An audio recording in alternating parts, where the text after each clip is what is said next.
தமிழ் பேசும் அனைத்து நல்லவங்களுக்கும் வணக்கம். இந்த வீடியோ வந்து ஒரு சின்ன எக்ஸ்ப்ளனேஷன் வீடியோ தான்.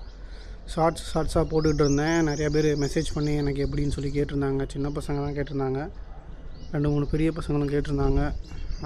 விஷயம் தெரிஞ்சவங்க நான் சொல்கிறத பார்த்துட்டு கரெக்டாக சொல்கிறேன்னான்னு சொல்லுங்கள், கமெண்ட் பண்ணுங்கள். தெரியாதவங்க ஓரளவுக்கு எனக்கு தெரிஞ்சது எல்லாத்தையும் சொல்கிறேன், தெரிஞ்சுக்கோங்க. ஃபஸ்ட்டு நான் என்னோடய சின்ன ஃபார்ம் கிடையாது, இது என்னோடய கலெக்ஷன்ஸ் தான். அதை ஃபுல்லாக உங்கள்கிட்ட காட்டுறேன். ஸோ இது எங்கள் வீட்டு பெரிய மாடி. அதில் நான் கீழே ஃபஸ்ட்டு ஒரு அந்த ஓரத்தில் வச்சுருக்கேன் பார்த்தீங்களா டப்பு. இந்த டப்பில் தான் வந்து எனக்கு டம்போயர்ஸ் பிளாட்டினம் ரெட் டெயில் டம்போயர்ஸ் ரொம்ப பிடிச்சிருந்துச்சி, அதனால் அதை வாங்கினேன். பக்கத்துலேயே வந்து இது நார்மல் ரெட் கப்பி வாங்கினேன், அதை காட்டுறேன் உங்களுக்கு. இதுதான் வாங்கினேன். ஸோ இது ரெண்டும் ப்ரீட் ஆகிடுச்சு. இதுவே இப்போ ப்ரீடாக போகுது, குட்டி போட போகுது போலக்கு, குண்டாக இருக்குது. ஐயோ, அதுக்கு வேறு ஏதோ கண்ணில் கட்டி மாதிரி வந்திருக்கே. சரி ரைட்டு, எவ்வளோ நாள் இருக்கோ இருக்கட்டும், அவ்வளோதான். மெடிசின் போட்டுக்கிட்டு தான் இருக்கேன், இருந்து வந்துடுது. ஸோ இது வாங்கினேன். இது வீட்டுக்குள்ளே வாடடிக்குதுன்னு சொல்லிட்டு தான் என் வீட்டுக்காரி வந்து மாடியில் கொண்டு போய் வச்சுக்கோன்னு சொல்லிட்டா. அதனால் வந்து ஃபஸ்ட்டு வெறும் இந்த 2 தொட்டி தான் வாங்கினேன். அப்படியே சரி மேலே ஒரு கார்டன் மாதிரி போடுவோம்னு சொல்லிட்டு அதில் வெண்டைக்காய் போட்டிருந்தேன், அதில் தக்காளி போட்டிருந்தேன். வெண்டைக்காய் சுத்தமாக வரவே இல்லை. அடுத்து நான் எதுவும் பிளான் பண்ணவே இல்லை. தக்காளி போட்டு ஓரளவுக்கு தண்ணி, அதில் ஒரு பழ வேறு வந்துடுச்சுங்க, இன்றைக்கி தான் பார்க்குறேன் நானே. அப்புறம் வரிசையாக அப்படியே தொட்டியாக வச்சுட்டேன் நிறையா.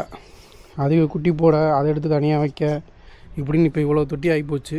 இன்னும் பெரிய தான் இருக்குது. இன்னமும் வந்து இதையும் கொடுக்குற ஸ்டேஜுக்கு எதுவும் வரல, எல்லாமே ரொம்ப குட்டிங்களாக இருக்குது. ஸோ வந்து போக அப்படியே எக்ஸ்பேண்ட் பண்ணிகிட்டே போகலான்னு சொல்லி ஒரு ஐடியாவில் தான் இருக்கேன். ஸோ ஃபஸ்ட்டு நார்மல் ரெட் கப்பி இதுதான் நம்ம வந்து ஆக்சுவலாக செகண்ட் வாங்கினது. பிளாட்டினம் ரெட் டம்போ தான் ஃபஸ்ட்டு வாங்கினேன், இது செகண்ட் வாங்கினது. பிளாட்டினம் ரெட் டம்போவில் வந்து மேல் இறந்து போயிடுச்சு, ஃபீமேல் மட்டும்தான் இருக்குது. அதுகளும் நிறையா குட்டி போட்டு வச்சுருக்கு. உங்களுக்கு தெரியுதான்னு தெரியல தெளிவாக. நிறையா நான் ஷார்ட்ஸில் போட்டிருந்தேன்ல, ஒரு தடவை மேட் பண்ணிடுச்சுன்னா அந்த ஸ்பெர்ம்ஸை ஃபுல்லாக சேவ் பண்ணி வச்சுக்கிட்டு அது வந்து 3 டைம்ஸ் வந்து குட்டிங்க கொடுக்குன்னு சொல்லிட்டு அந்த கான்செப்டில் வந்து மேலே இறந்துருச்சு. அதுக்கப்புறமா கொஞ்ச நாள் கழித்து பார்த்தா குட்டி நிறையா போட்டுருச்சு. மறுபடியும் குண்டாக தான் இருக்குது. ஒருவேளை யூஸ் பண்ணி மறுபடியும் குட்டி ரீப்ரொடியூஸ் பண்ணியிருக்காங்கன்னு தெரியல எனக்கு. அதுக்கப்புறம் கொஞ்சம் அப்படியே கொஞ்சமாக இன்ஸ்டாகிராமில் வந்து ஒவ்வொரு ரீல்ஸாக பார்க்க கலெக்ஷன்ஸாக வரவும் இந்த ஃபுல் வெயிட்டும் கோல்டும், ஆக்சுவலாக கோல்டுன்னு தான் சொல்லி கொடுத்தாரு. ஃபீமேலை பார்த்தா கோல்டன் கலரில் இருக்குது, ஆனால் மேலே பார்த்தா ஒயிட் கலரில் இருக்குது. இது ரெண்டும் சேர்ந்து இது ஒரு 4-5 பேர் வாங்கியிருந்தேன். எல்லாம் ஒன்றுனா காலி ஆகிடுச்சு. இந்த ஒரு பேர் மட்டும் இருக்குது, ஆனால் இதுகளும் நிறையா குட்டி கொடுத்துக்கிட்டே தான் இருக்குது. அப்புறம் ஆல் டைம் ஃபேவரட் நிறையா பேருக்கு இந்த பிளாட்டினம்ன்றேன் பர்பிள் பெரி ட்ராகன் கப்பி டம்போயர் என்னென்னமோ பேர் வைக்கிறாங்க. இதுக்கு நிறையா கொடுத்துருச்சு. ஏற்கனவே ஒரு 3 பேட்ச் எடுத்துட்டேன். இப்போது இந்த பேட்ச் குட்டிலாக போட்டிருக்கு. ஃபீமேலை எடுத்து வச்சுருக்கேன். இந்த குட்டியாக இருக்குது, உங்களுக்கு தெரியுதான்னு தெரியல. மேலே அப்புறம் டோப்பாஸ் ரெட்டுன்னு ஒன்று வாங்கினேன். டோப்பாஸ் ரெட்டுன்னு சொல்லிட்டு மேல் மட்டும் தான் இருக்குது. அதுகளும் நிறையா குட்டி போட்டு வச்சுருக்கு. இப்போ தான் பார்க்குறேன், குட்டியாக இருக்குது. அந்த பிளாட்டினம் டம்போயர் பார்த்திங்க ஃபஸ்ட்டு வாங்கினது, அதில் வீட்டுக்குள்ளே கிடச்ச அந்த 3 குட்டிங்க தான் இதுங்க. இதுங்களும் இப்போ வளர்ந்துடுச்சு நல்லா பெருசாக. இது வந்து எமரால்டு க்ரீன் வச்சுருந்தேன், எமரால்டு க்ரீன் பிளாக்குன்னு சொல்லி வச்சுருந்தேன். அதில் வந்து ஃபீமேல் செத்து போச்சு, மேல் மட்டும்தான் இருக்குது. இன்னொரு வந்து ஏதோ சில்வர் ஆடோ மேல் மட்டும், இது பை மிஸ்டேக் வந்துடுச்சு. சரி வேறு இதே போட வேணான்னு சொல்லிட்டு மேல்களை மட்டும் 2 தனியாக வச்சுருக்கேன். அப்புறம் இது அந்த பிளாட்டினம் ரெட் டெயிலோட இது ஒரு பேட்ச்சு, எத்தனாவது பேட்ச்சுன்னு எனக்கு தெரியல. சாரி, இது பிளாட்டினம் ரெட்டுன்னு நினைக்கிறேன், இல்லை ஃபுல் ரெட்டு தான் நினைக்கிறேன். எனக்கே கன்ஃபியூஷனாக இருக்குது. சரி ரைட்டு. இது நம்ம கீழே வச்சுருந்த தொட்டியில் வந்து ஸ்வாட் டெயில் ஃபிஷ் வந்து உங்களுக்கு தெரியாது கண்டிப்பாக, எனக்கே ஒன்றும் தெரியல. ஸ்வாட் டைல் ஃபிஷ் வந்து பார்த்தா ப்ரீட் ஆகிற மாதிரி இருந்துச்சு, அதை எடுத்து போட்டிருந்தேன். அதில் ஒரு 30 குட்டி கிடச்சிச்சு. சரி அப்படின்னு சொல்லி மேலே கொண்டாந்து போட்டு வச்சுருக்கேன். இதுதான் அந்த ஃபுல் ஒயிட்டு கோல்டு கலந்துருக்குல்ல, அதோட குட்டிங்க. இதில் இப்போ மேல் ஃபீமேலே கண்டுபிடிக்க முடியல, ஏன்னா கோல்டன் கலரில் இருக்குது. ஒருவேளை கோல்டுலேயே மேல் ஃபீமேல் வருதா இல்லை இந்த ஒயிட் வருதான்னு தெரியல. அப்புறம் இவங்க பர்பிள் பெரி ட்ராகனோட ஒரு பேட்ச்சு, அநேகமாக செகண்ட் பேட்சுன்னு நினைக்கிறேன். ரொம்ப மோசமான நிலைமையில் கிடைக்கே. இது அந்த ஃபுல் ரெட்டு ஃபஸ்ட்டு ப்ரீட் ஆச்சுல, அதில் இருந்த ஃபீமேல்ஸ் மட்டும் பார்த்தா அல்பினோ கொய் மாதிரி இருக்குது, ஆனால் ஃபுல் ரெட்டு தான் இது. இவனுங்க தான் இப்போ ஓரளவுக்கு வளர்ந்துட்டானுங்க. பிளாட்டினம்ன்றேன், கம்போயர்ஸ், பர்பிள் பெரி ட்ராகன் கம்போயர்ஸ். இதில் வந்து 4 மேல் இருக்குது, ஒரு 6 ஃபீமேல் இருக்குது இதில். அப்புறம் அதே அந்த ஃபுல் ரெட் வந்து இன்னொரு பேட்ச். இது இவனுங்க கொஞ்சம் பார்க்குறதுக்கு அல்பினோ கொய் மாதிரி இருப்பானுங்க, ஆனால் தெரியல, இன்னும் மேல் ஃபீமேல் பிரிக்க முடியலை. இது வந்து அந்த ஃபுல் ஒயிட்டு தான், ஃபுல் ஒயிட்டோட குட்டிக்கு தான் மறுபடியும் நிறையா இருக்குது. இது இந்த எமரால்டு க்ரீன் பிளாக் அந்த குட்டிங்க. ரொம்ப பாசி, இந்த மாதிரி ரொம்ப பாசி பிடிச்சிருந்துச்சு, அதனால் கொஞ்சம் க்ளீன் பண்ணி வச்சுருக்கேன். இன்றைக்கி கொஞ்சம் வீடியோலாம் எடுத்து முடிச்சுட்டு கொஞ்சம் க்ளீன் பண்ணி வைக்கணும். இவனுங்க அந்த டாப்பர் ரெட் சொன்னேன் பார்த்தீங்களா, அதோட பேட்ச்சு, ஃபஸ்ட்டு பேட்ச்சு. வீட்டுக்கு வந்தோடனே ப்ரீட் ஆகிட்டானுங்க. அப்புறம் இது வந்து என்ன போட்டு வச்சுருக்கேன், ஆமாம் அந்த சிங் ப்ளூ அப்படின்னு சொல்லிட்டு ஒரு வெரைட்டி.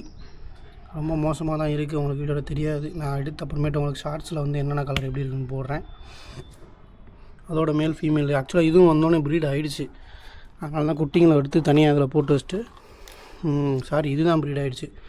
அந்த மேலே வருது மேல், தெரியுமான்னு தெரில, பிடிச்சவங்க கிளாஸில் காட்டுறேன் அப்புறமேட்டு.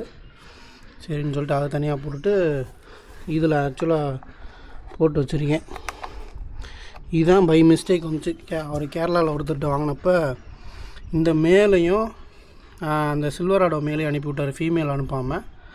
அப்புறம் சொன்னேன், மறுபடியும் ஃபீமேல் ஒன்று தனியாக அனுப்பி விட்ருக்காப்புல. பரவாயில்ல, போட்டு வச்சுருக்கேன் இந்த மாதிரி. ஸோ பார்த்திங்கன்னா இப்போதைக்கு இவ்வளோதான் நம்மகிட்ட கலெக்ஷன்ஸ். ஒரு 7-8 வெரைட்டி இருக்குது, ப்ரீட் ஆகிட்டே இருக்குது. நான் வந்து ஃபிஷ் ட்ரேடர் கிடையாது, வாங்கி மாற்றி விட்றதுக்கு. இன்ஸ்டாகிராம்லேயும் சரி, யூடியூப்லேயும் சரி, பர்சனலாக வாட்ஸ்அப்பு ஒரு நம்பருக்கு சரி நிறையா பேர் மெசேஜ் பண்ணுறாங்க, அந்த இது வெரைட்டி இருக்கா, இந்த வெரைட்டியாக இருக்கான்ட்டு. இல்லைன்னா பதில் வருது என்கிட்டருந்து. போக இருந்துச்சுன்னா நானே அப்டேட் பண்ணுவேன். இதுக்குன்னு ஒரு குரூப் க்ரியேட் பண்ணி வச்சுருக்கேன், லிங்க் வந்து உங்களுக்கு பயோவில் இருக்குது. மொய்னாஸ் கேட்குறவங்களுக்கு அனுப்பிக்கிட்டு இருக்கேன், ட்ரீஸ்ட்டு கேட்குறவங்களுக்கு அனுப்பிக்கிட்டு இருக்கேன். ஏன்னா ஹோல்சேலாக நான் எடுத்துடுறேன், அது 2 இப்போதைக்கு ரெகுலராக கேட்குறவங்களுக்கு அனுப்பிக்கிட்டு இருக்கேன். ஃபிஷ்ஷஸும் இந்த குட்டிங்கள்லாம் ஃபுல்லாக வளர்ந்த பிறகு தான் கொஞ்சம் கொடுக்க ஆரம்பிக்கணும். இதெல்லாம் போக அங்கே ஒரே ஒரு ஃப்ரிட்ஜ் பாக்ஸ் இருக்கும். இதுதான் ஃபஸ்ட்டு நம்ம வீட்டில் வந்த ஃப்ரிட்ஜ் பாக்ஸு. இது வந்து கிடைக்கல, வெறும் 200 தான். இந்த டப்புகளும் 200 தான். இந்த பெரிய டப்பும் இந்த ஓரத்தில் பார்த்திங்களா, அதுவும் 230 ரூபா 240 ரூபாய் வந்துச்சு.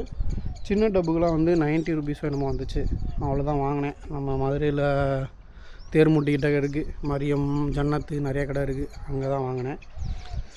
இந்த ஃப்ரிட்ஜ் பாக்ஸு எங்கே தான் எனக்கு மொத்தமாக கிடைக்குதுன்னு தெரியல எனக்கு. நானும் தேடி பார்க்குறேன். இந்த பழைய பொருள் போடுற கடைகளெல்லாம் போகிற இடத்துலலாம் ஃப்ரிட்ஜ் பாக்ஸ் இருந்துச்சுன்னா கேட்குறேன், யாரும் இது பண்ணுவாங்க. இந்த ஒரே ஒரு ஃப்ரிட்ஜ் பாக்ஸ் பக்கத்தில் ஒத்த கடையில் கிடச்சிச்சு.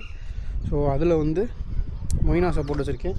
ஸோ இந்த வீடியோவே எதுக்குன்னா இந்த மொய்னாக்காண்டி தான், கேட்டவருக்காண்டி தான் எடுத்து போட்டிருக்கேன். So coming to the point, இந்த வீடியோ எதை பற்றினா மொய்னாவை பற்றி தான். ஏற்கனவே தெரிஞ்சவங்க வந்து நான் கரெக்டாக சொல்கிறேன்னா அப்படின்னு சொல்லி கமெண்ட் பண்ணுங்கள். ஏதாவது தப்பு விட்ருந்தேன்னா சொல்லுங்கள், நான் திருத்திக்கிறேன். தெரியாதவங்க கொஞ்சம் கவனித்து பார்த்தீங்கன்னா ஈஸியாக அதை தெரிஞ்சுக்கலாம், ஈஸியாக மெயின்டைன் பண்ணலாம். ஏன்னா என்கிட்ட நிறையா மொய்னாஸ் வாங்கி என்ன பண்ணுறாங்க, 4-5 நாளில் திரும்பி எனக்கு கிராஷ் ஆகிடுச்சு, என்ன பண்ணுறது ப்ரோ, எப்படி ரெக்கவர் பண்ணுறது ப்ரோன்னா கேட்குறாங்க. ரெக்கவரே பண்ண முடியாது ஒன்ஸ் கிராஷ் ஆகிடுச்சுன்னா. நானும் இப்போ தெரிஞ்சளவு படித்து பார்த்துட்டேன், கிராஷ் ஆகிடுச்சுன்னா ரெக்கவர் பண்ண முடியாது. திரும்பி நீங்கள் கல்ச்சர் வாங்கி போட்டு தான் ஸ்டார்ட் பண்ண முடியும். ஸோ மொய்னானா என்னென்னா அது ஒரு நீள்வாழ் பூச்சி தான். இப்போ பிறந்த குட்டிங்களுக்கு இப்போ ஃபார் எக்ஸாம்பிள் கப்பீஸு, பீட்டாஸு, இன்னும் என்ன சின்ன வெரைட்டிஸ் இருக்கோ அதோடய குட்டிங்கெல்லாம் வந்து ரொம்ப சிறுசாக இருக்கும். அதோடய வாய் ரொம்ப சிறுசாக இருக்கும். சாப்பிட்றதுக்கு நம்ம நார்மல் ஃபுட்டு வந்து போட்டோன்னா சாப்பிட முடியாது அதுகளால். தெரியாமல் சில பேர் இந்த ஃபுட்டை போட்டுறாங்க. சரி கொஞ்சம் நேரம் ஊறிடும், அதுக்கப்புறம் விழுந்துடும், ஊறினதை சாப்பிடும் அப்படின்லாம் போடுறாங்க. அது வந்து உங்கள் வாட்டரை பொல்யூட் பண்ணணும். அது தேவையில்லாத பிரச்சனை தான். தெரிஞ்சவங்க சரி அந்த ஃபுட்டை சாப்பிட முடியாது, வேறு ஏதாவது ஃபீட் பண்ணணும்னு சொல்லி நிறைய food duplex worms, blood worms அப்படி நிறையா இருக்குது. அதெல்லாம் நமக்கு கொஞ்சம் ஒன்றும் மெயின்டைன் பண்ணுறதுக்கு ரொம்ப கஷ்டமாக இருக்குது. இருக்கிறதுலே மெயின்டைன் பண்ணுறது ஈஸினா மொய்னா தான். அதை விட ஈஸியானது வினிகரிலாம் இருக்குது. வினிகரிகள்ன்றது இன்னொரு கான்செப்ட் நான் சின்ன ரீல்ஸ் கூட எடுத்து போடுறேன். அதுக்கு நீங்கள் ஒன்றுமே பண்ண தேவையில்ல. ஜஸ்ட் ஒரு பழைய பாட்டிலில் வந்து வினிகர் ஆப்பிள் சீடர் வினிகர் வாங்கணும். ஹாஃப் பாட்டிலுக்கு அந்த ஆப்பிள் சீடர் வினிகர் ஊற்றணும். அப்புறம் ஹாஃப் பாட்டிலுக்கு தண்ணி ஊற்றணும். நீங்கள் வினிகரியல் ஸ்டார்டர் கல்ச்சர் இருந்துச்சுன்னா அதை போட்டு வச்சுட்டு ஆப்பிள் மட்டும் ஒரு பீஸ் எடுத்து கட் பண்ணி அதில் போட்டு வச்சிட்டிங்கன்னா போதும். 10 நாளைக்கு ஒரு தடவை அந்த ஆப்பிள் மட்டும் கட் பண்ணி நீங்கள் போட்டுக்கிட்டு இருந்தீங்கனாலே போதும். வினிகரியல் அது வாட்டுக்கு வந்துகிட்டே இருக்கும். அதை எடுத்து ஃபீட் பண்ணுறதை பற்றி நான் அடுத்து சொல்கிறேன். டேரெக்டாக எடுத்து அப்படியே போட முடியாது, ஏன்னா அதில் வினிகர் இருக்கும். நீங்கள் அப்படியே போட்டிங்கன்னா மீன் செத்து போயிடும். குட்டி மீன்கள், பெரிய மீன்களும் சில நேரம் செத்து போக வாய்ப்பு இருக்குது. ஸோ வினிகர் கான்செப்ட் இவ்வளோ தான். இன்னும் தெளிவாக வேணும்னா சொல்லுங்கள், நான் வீடியோவை எடுத்து கூட போடுறேன். அதையும் இந்த மொய்னா வந்து சொன்னல இதை சேர்த்து தண்ணிங்கெலாம் இருக்கும். அது எப்படியோ கேப்டிவிட்டி பண்ணி இது பண்ணிட்டாங்க. இப்படி ஃபிஷ் ஃபீடுக்கு யூஸ் பண்ணணுன்றதை கண்டுபிடிச்சிட்டாங்க. ஸோ நானும் ஃபஸ்ட்டு வந்து இந்த சின்ன டப்பில் தான் போட்டிருந்தேன். இதை காட்டுறேன். ஸோ நானும் பார்த்தீங்கன்னா ஃபஸ்ட்டு இந்த சின்ன டப்பில் தான் போட்டிருந்தேன். ஒரு டப்பில் தான் போட்டேன். எல்லோரும் பண்ணுற மிஸ்டேக்கும் அதுதான். ஏன்னா கிராஷ் ஆகிடுச்சுன்னா திரும்பி நம்மளால் வாங்க முடியாது. நான்லாம் மதுரையில் வந்து கிடைக்க ரொம்ப சிரமப்பட்டேன். இந்த மாதிரி ஒரே ஒரு டப்பில் போட்டிருந்தேன். எனக்கும் கிராஷ் ஆச்சு. அதுக்கப்புறம் தான் அதை தெரிஞ்சுக்கிட்டு நான் வந்து 2 டப்பில் போடுறது இந்த மாதிரி வேலையெல்லாம் பார்த்துக்கிட்டேன். ஸோ நிறைய பேர் எனக்கும் நிறையா குட்டிங்க இருக்குது. ஸோ நிறையா பேர் கேட்குறாங்கன்ற காரணத்துக்காண்டி தான் இந்த ஃப்ரிட்ஜ் பாக்ஸை வந்து ரெடி பண்ணி அதில் மொய்னா மட்டும் போட்டு விட்டேன். இந்த ஓரத்தில் இருக்குது எல்லாமே பூச்சியாக இருக்கும். லட்சக்கணக்கு கோடிக்கணக்கில் இருக்கும் நிறையா. நான் கொஞ்சம் வெயில் அடிக்கிற நேரம் வந்துட்டேன், அதனால் தெரிய மாட்டேங்குது. இல்லைன்னா நிறைய தெரியும் நல்லா வெளிச்சத்துக்கு. So simple. நீங்கள் வந்து ஒரு டப்பில் போடாதீங்க. முடிஞ்ச அளவு எத்தனை டப்பில் போட முடியுமோ போட்டு வச்சுக்கோங்க. எந்த தண்ணினாலும் ஓகே தான். போர் வாட்டரே பெஸ்ட்டு தான்.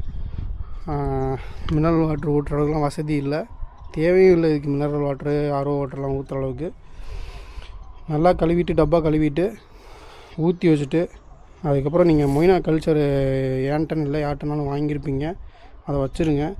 ட்ரை ஈஸ்ட்டு பார்த்தீங்கன்னா ஏஞ்சல் ட்ரை ஈஸ்ட்டு தான் பிராண்டை நான் யூஸ் பண்ணுறேன். நல்லாயிருக்கு. இப்படி தான் இருக்குது ட்ரை ஈஸ்ட்டு.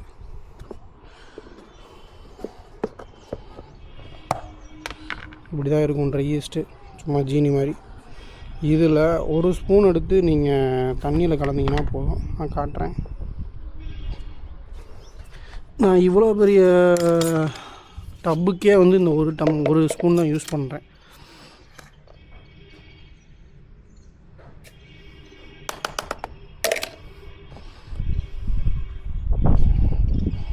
அதிகமாக போட்டிங்கனாலும் செத்து போயிடும் எல்லாமே.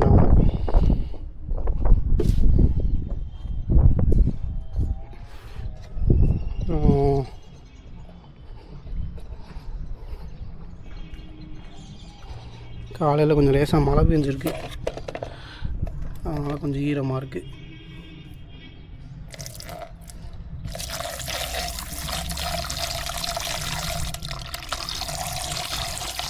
நீங்கள் வந்து சப்போஸ் ஒரே ஒரு டப்பு யூஸ் பண்ணுறீங்கன்னா வந்து இவ்வளோ தேவையில்லை.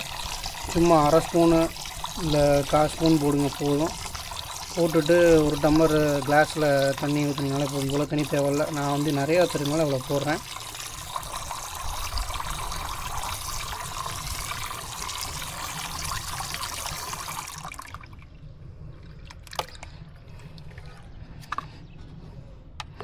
போட்டுட்டு அப்படி கலக்கி வச்சுருங்க ஒரு 5 நிமிஷம் வச்சிங்கன்னா அந்த மேலே இப்போ நுரையாக இருக்குது பார்த்தீங்களா, இன்னும் கொஞ்சம் நுரையாக வரும். அதுக்கப்புறம் நீங்கள் ஊற்றினா போதும். ஸோ உங்கள் 2-3 டப்பில் இந்த மாதிரி தண்ணி பிடிச்சி வச்சுட்டிங்கன்னா அதுக்கப்புறம் அந்த மொய்னா கல்ச்சரை விட்டுருங்க. இந்த பூச்சியாக இருக்குது பார்த்தீங்களா,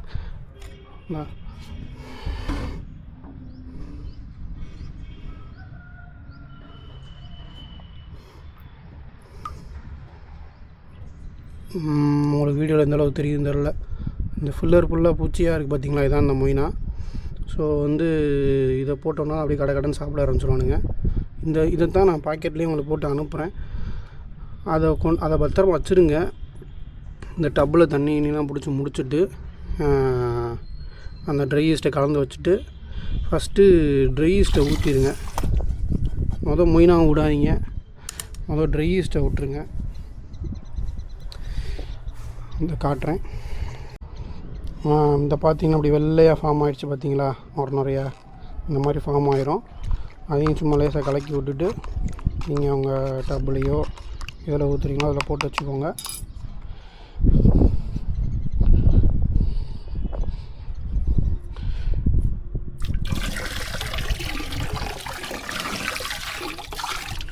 ஒரு சேஃப்டிக்காண்டி நான் கிராஷ் ஆகிடக்கூடாதுன்னு சொல்லிட்டு இந்த 2 டப்புலையும் வச்சுருக்கேன். ஏன்னா எனக்கே கிராஷ் ஆகிடுச்சுன்னா அப்புறம் நான் எங்கிட்ட உங்களுக்கு கொடுக்குறது, அதனால் போட்டு வச்சுருக்கேன். ஸோ அவ்வளோதான். அப்படி போட்டிங்கன்னா அப்படி தான் தண்ணி கலங்களாக இருக்கும். உங்களுக்கு தெரியுதான்னு தெரியலை, எந்த அளவுக்கு தெரியுதுன்ட்டு. அது ஆனால் 1 டேக்கு ஒன்ஸ் பார்த்தா அப்படி தண்ணி கலங்களாக இருக்கிறது அதுவே சாப்பிட்டு திரும்பி கொஞ்சம் கிளியர் ஆகிரும். மறுபடியும் நீங்கள் அடுத்த நாள் காலையில் 2 டேஸ் ஒன்ஸு எவ்வளோ அந்த கிளியராக தெரியுதோ அதுக்கேற்ற மாதிரி நீங்கள் போட்டுக்கலாம். ஸோ இதுக்கு மீனுக்கு மாற்றுற மாதிரி தண்ணியெல்லாம் சில பேர் மாற்ற தான் செய்கிறாங்க. ஆனால் ஒன்றும் மாற்றலை. அந்த டப்பில் வச்சுருக்க வரைக்கும் என்ன ஆச்சுன்னா டப்போட ஆழம் கம்மி. ஸோ வந்து சீக்கிரம் வந்து அந்த நான் அளவுக்கு அதிகமாக ட்ரை ஈஸ்ட் கொடுத்துட்டேன்னா வந்து அதோட வேஸ்ட்டு நிறையா கீழே இருக்கும். ஒரு மாதிரி ரெட் கலரில் ஃபார்ம் ஆயிரும். அடியில் ஃபுல்லாக ஒரு மாதிரி வாடையும் வரும். நீங்கள் வீட்டுக்குள்ளே வச்சு மொய்னா வளர்த்திங்கன்னா கண்டிப்பாக வாடை வர தான் செய்யும். ஏன்னா ஈஸ்ட்டோட வாடை வரும். அது போக அந்த பூச்சிங்க சாப்பிட்டு அதுவும் வேஸ்ட்டு தான் போடும். எப்படின்னா அதோட வாடையெல்லாம் சேர்ந்து ஒரு மாதிரி கெட்ட வாடை அடிக்கும். ஆனால் வீட்டுக்குள்ளே வைக்காதீங்க. மாடியில் அப்படி வச்சிங்கன்னா ஓப்பனாக வைக்காதீங்க. ஏன்னா கொசு முட்டை போட்டுச்சுன்னு வச்சுக்கோங்களேன், அந்த புழு வந்து இந்த மொய்னாவை சாப்பிட்டு நல்லா வளரும், பெருசாக வளரும் நல்லா. ஆனால் மீன்களுக்கு எடுத்து போட்டாலும் பெரிய மீனாக சாப்பிடுது, சின்ன மீனாக சாப்பிட மாட்டேங்குது. ஸோ மேலே போட்டிங்கன்னா இந்த மாதிரி ஏதாவது போட்டு மூடி வச்சுருங்க. துணி ஏதாவது போட்டு, இல்லை நான் வந்து என்னோடய ஷேட் நெட்டை போட்டு மூடி வச்சுட்டு தான் போயிடுவேன். நான் டெய்லி ஒரு தடவை செக் பண்ணி எதுவும் இப்போதைக்கு இப்போ சீசன் முடிஞ்சு மழை சீசன்லாம் முடிஞ்சு கொஞ்சம் வெயில் அடிக்குது ஜனவரினால். ஒருவேளை மழை சீசன் வரும்போது திரும்பி கொசு வந்தால் முட்டை போட்டு வைக்குமா அப்படின்றது தெரியல. ஸோ அது இல்லாமல் பாதுகாப்பாக வச்சுக்கோங்க. அவ்வளோதான், வேறு ஒன்றும் இல்லை. சில பேர் என்ன பண்ணுறாங்க, நான் வீடியோஸ்லாம் பார்த்தேன், கேரளா சைடு பார்த்தேன், நான் நார்த்து சைடு நான் வீடியோ எதுவும் பார்க்கல. பப்பாளியோட இலை, காஞ்ச பப்பாளி இலை, அப்புறம் வாழை இலை காஞ்சது, இதெல்லாம் வந்து போட்டு வைக்கிறாங்க. வந்து அதிலேருந்து குட் பாக்டீரியாஸ் வந்து இன்னும் கொஞ்சம் ஹெல்ப் பண்ணும், இன்னும் நிறையா ரீப்ரொடியூஸ் பண்ணுறதுக்கு ஹெல்ப் பண்ணுன்னு சொல்லி சொல்கிறாங்க. நான் இது வரைக்கும் போட்டு பார்க்கல. இதிலே எனக்கு நல்லா போதுமான அளவு கிடைக்கிது. ஒருவேளை வந்து போட்டு வச்சா இன்னும் நிறையா பெரிய வருமோ அப்படின்னு தோணுது இப்போ தான். பப்பாளி இலை எதுவும் இல்லை, ஏன்னா வாழை இலை இருக்குது வீட்டில். அதில் கொஞ்சோண்டு வெட்டி காய வச்சு போட்டு பார்க்குறேன். போட்டு பார்த்து உங்களுக்கு ரீல்ஸில் அதை அப்டேட் பண்ணுறேன். ஸோ இவ்வளோ தான் மெயின்டெனன்ஸ் பண்ணுறது மொய்னாவை. ஸோ சிம்பிள் தான். தெரியாமல் என்கிட்டருந்து மொய்னா வாங்கிட்டு ஒரே டப்பில் போட்டு வச்சுட்டு க்ராஷ் பண்ணிவிட்டு எப்படி ரெக்கவர் பண்ணுறீங்கன்னு கேட்குறீங்க. கண்டிப்பாக ரெக்கவர் பண்ண முடியாது. என்ன தான் வச்சாலும் இது பண்ண முடியாது. திரும்பி நம்ம ஃப்ரெஷ்ஷாக தான் ஸ்டார்ட் பண்ணி ஆகணும். அதுக்கு தான் ஒரு பாக்கெட்டு வாங்குறீங்கன்னா அதில் கொஞ்சோண்டு 2 இதாக பிரித்து போட்டுருங்க. அவ்வளோதான். ஏன்ட்டன்னு இல்லை, யார்கிட்ட வாங்குறீங்கனாலும் சரி 2 இதாக பிரித்து போட்டுருங்க. பிரித்து போட்டுட்டு 2 இதுலேயும் ஈஸ்ட்டு போட்டு மெயின்டைன் பண்ணிங்கன்னா நல்லா வரும். அதுக்கப்புறம் எடுத்து நீங்கள் கொஞ்சம் கொஞ்சமாக அவங்க ஃபிஷ்ஷுக்கு ஃபீட் பண்ணலாம். நல்லா சீக்கிரம் வளரும். மொய்னா கொடுக்குறேன்னா லைஃப் ஃபீடுனால. இது ஏன் அப்படின்னா லைஃப் ஃபீடுன்றனா இதே வந்து சிம்பிளான ஒரு மெத்தடில் நான் பார்த்தேன். சும்மா 20 ரூபாய்க்கு ஃபிஷ் ஃபுட்டு விற்கும், டோக்கியோ அப்படின்னு அந்த பிராண்டு விற்கும், ஜப்பானீஸ் பிராண்டு. அதை வாங்கி சும்மா ஒரு டம்ளரில் அந்த ஃபிஷ் இருக்கிற தண்ணியவே எடுத்து அப்படியே ஒரு டம்ளரில் அந்த ஃபுட்டை போட்டுட்டாங்கன்னா கொஞ்சம் நேரத்தில் ஒரு 10-20 நிமிஷத்தில் ஊறிடுது நல்லா. ஊறுவது பூரா என்ன பண்ணுறாங்க, ஒரு சிரிஞ்சு 5 ரூபாய்க்கு சிரிஞ்சு வாங்கி அந்த சிரிஞ்சு அந்த மேலே இருக்க ப்ரெஸ் பண்ணுறதை எடுத்து விட்டுட்டு அந்த தண்ணியை வந்து அதில் ஊற்றுறாங்க, ஃபுட்டோடு ஊற்றுறாங்க. அந்த ஹோல்ஸ் வழியாக ஃபுட்டு விழுக முடியாது, பட் தண்ணி மட்டும் வெளியே விழுந்துடும். விழுந்ததுக்கப்புறம் அந்த ப்ரெஸ் பண்ணுறதை எடுத்து வச்சுக்கிட்டு ப்ரெஸ் பண்ணாங்கன்னா அப்படியே மாவு புழிஞ்சு வர மாதிரி நல்லா அப்படியே நைஸாக வருது. அதையும் சாப்பிடுது, மீன்கள்லாம் சாப்பிடுது. நல்ல ரிசல்ட்டாகவும் இருக்குது. நானும் ட்ரை பண்ணி பார்த்துட்டு உங்களுக்கு சொல்கிறேன். அப்படி பண்ணுறாங்க. இப்போ நீங்கள் அப்படி பண்ணிங்கன்னா உங்களுக்கு அளவு தெரியாது. இவ்வளோ நல்ல எக்ஸ்பீரியன்ஸ் ஆகிறவங்க வந்து அளவாக போட்டுடுறாங்க. எக்ஸ்பீரியன்ஸ் தெரியாத சின்ன பசங்க அளவு தெரியாமல் போட்டுறாங்க. தண்ணி சீக்கிரம் பொல்யூட் ஆகிடுது, ஓவர் ஃபீட் எடுத்து மீன் செத்து போயிடுது. இந்த மாதிரி நிறைய காரணங்கள் இருக்குது. அதுக்காண்டி தான் லைவ் ஃபீட் எடுத்து போகிறோம். இப்போ நான் அளவுக்கு அதிகமாக மொயினாவே எடுத்து போட்டால் கூட அதால் முடிஞ்ச அளவு தான் அது சாப்பிடுது மீன்கள். நான் நிறையா தடவை எனக்கு தெரியாமல் வந்து இந்த இந்த ஃப்ரிட்ஜ் பாக்ஸ் வச்ச புதுசில் நிறையா மொயினா வந்துடுச்சு.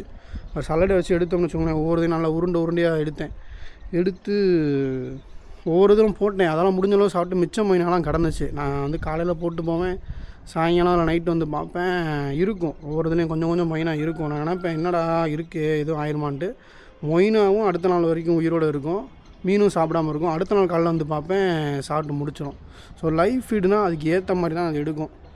அதுதான் பெரிய ப்ளஸ்ஸு. பட் கொஞ்சம் டைம் கொடுத்து இந்த மாதிரி மெயின்டைன்லாம் பண்ணணும், அவ்வளோதான். வேறு ஒன்றும் சிரமம் கிடையாது. ஸோ உங்களுக்கு வந்து இந்த வீடியோவில் மொயினாவை எப்படி மெயின்டைன் பண்ணுறதுன்ட்டு சொல்லியிருந்தேன். உங்களுக்கு எந்த அளவுக்கு அது புரிஞ்சிச்சு, உங்களுக்கு பிடிச்சிச்சு, ஹெல்ப்ஃபுல்லாக இருந்துச்சுன்னு சொல்லி கமெண்ட் பண்ணுங்கள். இந்த விஷயம்லாம் ஏற்கனவே தெரிஞ்சவங்க வந்து என்ன நான் மிஸ்டேக் விட்டுருக்கேன், நான் இன்னும் கொஞ்சம் என்ன இம்ப்ரூவ் பண்ணலான்னு சொல்லி கமெண்ட் பண்ணுங்கள். அப்போனா தான் நான் இன்னும் கொஞ்சம் இம்ப்ரூவ் பண்ண முடியும், ஹெல்ப்ஃபுல்லாக இருக்கும் எனக்கு ரொம்ப. ஸோ மீண்டும் வந்து உங்களை வந்து அடுத்து ஏதாவது ஒரு வீடியோவில் சந்திக்கிறேன். பாய்.